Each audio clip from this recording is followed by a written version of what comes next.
Hi everyone. Today I would like to welcome Dr. Vaishali Lokande. She is internal medicine consultant, Apollo Hospital, Navi Mumbai. Thank you. So amidst this COVID-19 pandemic which is going on, doctor, we would like to know your viewpoints and your suggestions on few questions that we have in our mind. So we have been hearing a lot of things. WhatsApp unfortunately has been giving us a lot of things which probably many a time we should not follow. Yeah. So rather than getting confused, I mean, can we start with asking a simple question, as simple as can we control or can we contain the spread of this virus? See, actually, the way to control the virus spread would be the way it spreads. So, like supposing if it's a virus in the air, you can't do much about it, like influenza, Okay. right? But this virus, the mode of spread is through contact, fomites, Okay. and coughing and sneezing, so droplets. Okay. So when a person coughs and sneezes, the virus particles are there in the secretions. They spread over a distance of say few meters in the radius of that person. Okay. So obviously, if a person who is suffering from symptoms tries to wear a mask, the person who is around him is wearing a mask, the risk of transmission becomes considerably low. That's one thing. Okay. Second thing is, supposing a person is suffering and he has touched his face and nose and mouth and the secretions have come on his hand, and that person touches another surface like say a table or a handset or a remote or a cell phone, something which is a commonly used area like a doorknob, and then that virus gets transferred from the person's hand to the surface. It stays there for a few hours viable, and then the other person who's not infected touches it will get. So that's fomite. So because this virus spreads through fomite, if you could maintain hand hygiene, hand hygiene meaning washing your hands with soap and water. Every time you come in contact with a person, with the surface you feel is potentially contaminated. Like supposing you have touched a doorknob. So and supposing you think that doorknob is used by many people, it could be an office doorknob, it could be the bathroom is shared by people. Yeah. So if the moment you're using that, if you wash your hands immediately before and after using that, then the risk goes down considerably. So hand hygiene at every point of contact where you're possibly contaminated. Maintaining your respiratory hygiene also. So keeping the mask on at all times if you are not keeping well or you're caring for a person who's not well. That will be one thing. And of course seeking medical help at the right time. So this person-to-person spread that's happening, not directly but through this fomite, that is the only way we can curb, by keeping our sense of hygiene really to the highest possible level. Okay. Basis your experience, what do you think are the basic mistakes that people have been making, which is actually helping the spread? So initially when the virus came in and when we were hearing about it from the WHO and from all the health proper authentic sources, it was like travel, international travel. That's what we thought then. But of course, as time passed by, we realized people with no history of travel whatsoever are also getting infected. Exactly. So it was people abroad, probably people who got infected abroad and came in, and then of course they must have been through the quarantine period. Some of them escaped because of no symptoms or whatever, and then probably the virus spread. That's just a thought. But now it's in the community because I'm seeing people who are staying at home, who have never been out of their house even for grocery shopping. Some other member of the family has gone to buy some essentials, and then the fomite transmission has happened.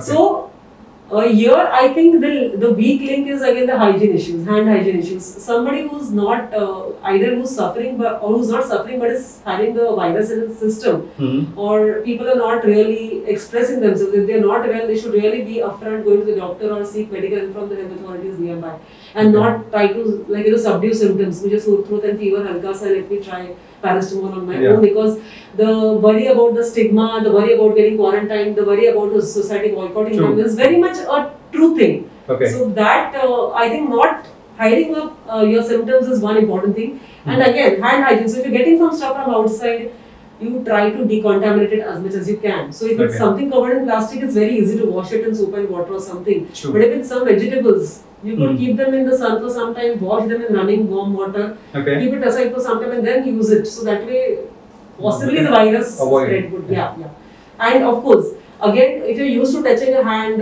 supposing somebody is having even simple common cough cold, and they're touching their face and nose and hand unnecessarily all the time. Again, they're contaminating surfaces. The other people also, we do that. We don't realize we are subconsciously touching our face so many times. So we try avoiding this. This should be avoided, then I think the spread. So this is one common mistake.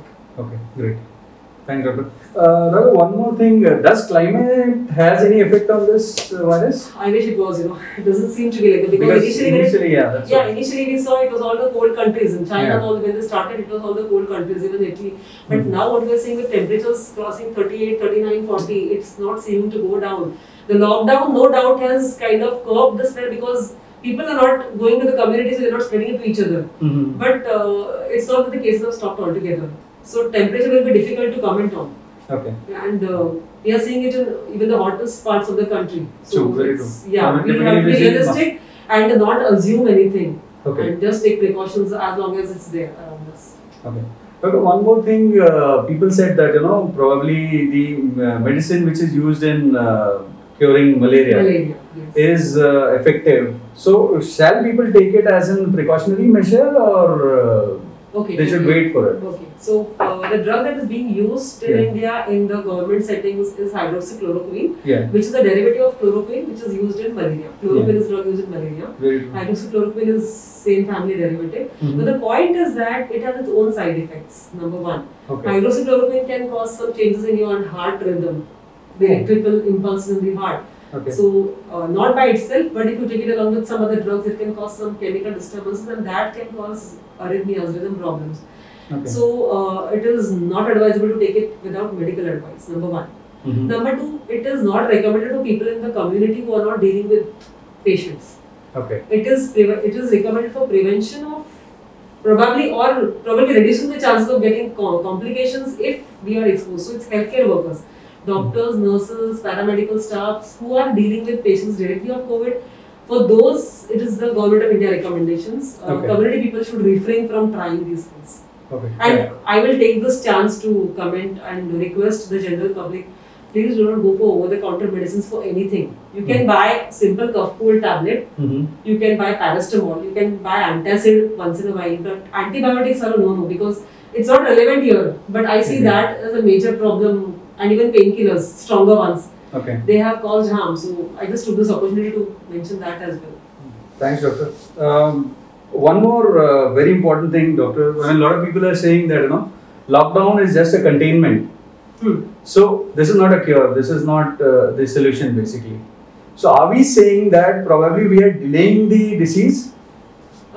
See, actually, the way the virus spreads, because we're talking of person-to-person transmission or this fomite transmission, the rational, logical thing would be if the people don't, supposing the person infected and is going in the community and contacting a surface, he'll infect 20-25 people who are passing by that area. But if the person remains confined to his house, his or her house, family members, at the most 4 or 5 of them, if they don't maintain the hygiene measures, they might get infected, and because they are in the house and they are watching and they are getting treated, hopefully that number of people infected by one person will not be exponential.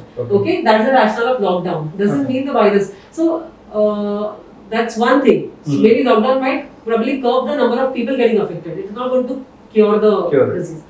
Second thing is that this virus has a very long incubation period. It is not like supposing I get contaminated today and then 2-3 days I have symptoms. It may take 2 weeks also. And before the person gets the symptoms of cold fever, the virus shedding begins in some way. So there is something called an asymptomatic carrier stage, or a stage wherein the person may be shedding the virus but not showing symptoms. So in these people, if the lockdown period gets over, there will be some people. Now we are seeing about those migrant workers are going back to their states.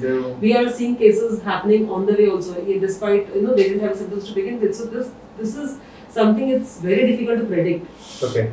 So only thing is hoping that this lockdown version 4 might again, like with limited restrictions, might curb the spread. But some cases will escape because symptoms are not there. There is no other way to test unless you have symptoms. That's all. That was one of my questions, that many a time we have seen that people didn't had symptoms and they have died. I mean, recently during one of the news coverage I saw that a lot of people who were traveling back to their home died on the spot.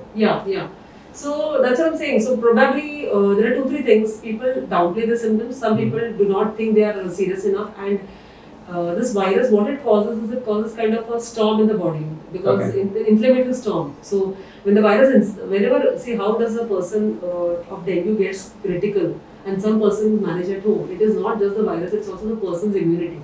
If somebody's immunity is hypersensitive and hyper-reactive, then the storm that happens inside the body and causes the damage is something which is dependent on the person's immunity, right? That's why some people tend to do really badly.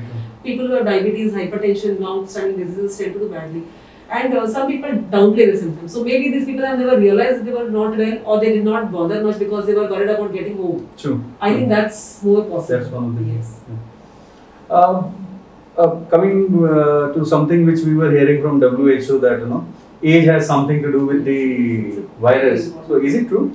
It's a very important point. Of course, in India, if you see the trends, majority people are not, there are not all of them above 60 are getting affected. Exactly. But the mortality or the hospital stay and complications are more in people above the age of 60. See, as a part of aging, most of us tend to get hypertension, diabetes, or heart issues. That's there. In India, especially, in fact, we get all these earlier compared to other Western countries. So these people who have these tend to do badly because their internal system is a bit affected. So 60 plus and above, the risk of dying from COVID is higher. But it's not only those are getting affected. In fact, if you see the statistics, people in the age of 30 to 45, 50 also are getting infected. But complication wise, it's more on the elder.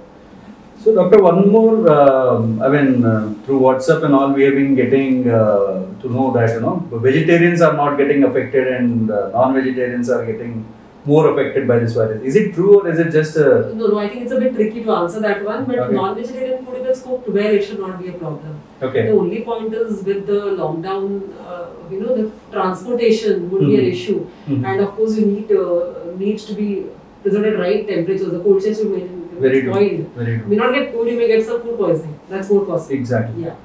So it's just a myth. Probably. I don't think you should take it in that spirit. Yes. One last question, doctor. We have been talking about washing hands.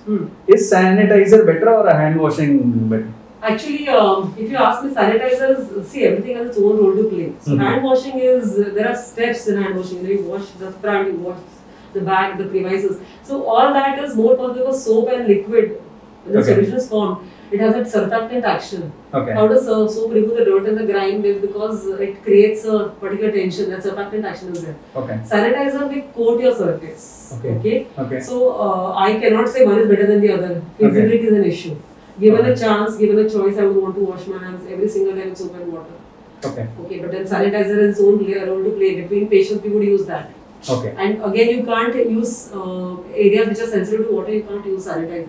You can't use water, right? Like if it's your handset, I will use sanitizer. I can't use soap. So everything has its own place. Thanks, doctor. On behalf of Puneet Tower 2, I would like to thank you for taking your time out and clearing the doubts about COVID-19. And we thank you all. You have been health warriors, have been the lifeline for us. And we would like to see winning this battle also. So thanks, doctor. Thank you, Dr. Vaishali. Thank you so much.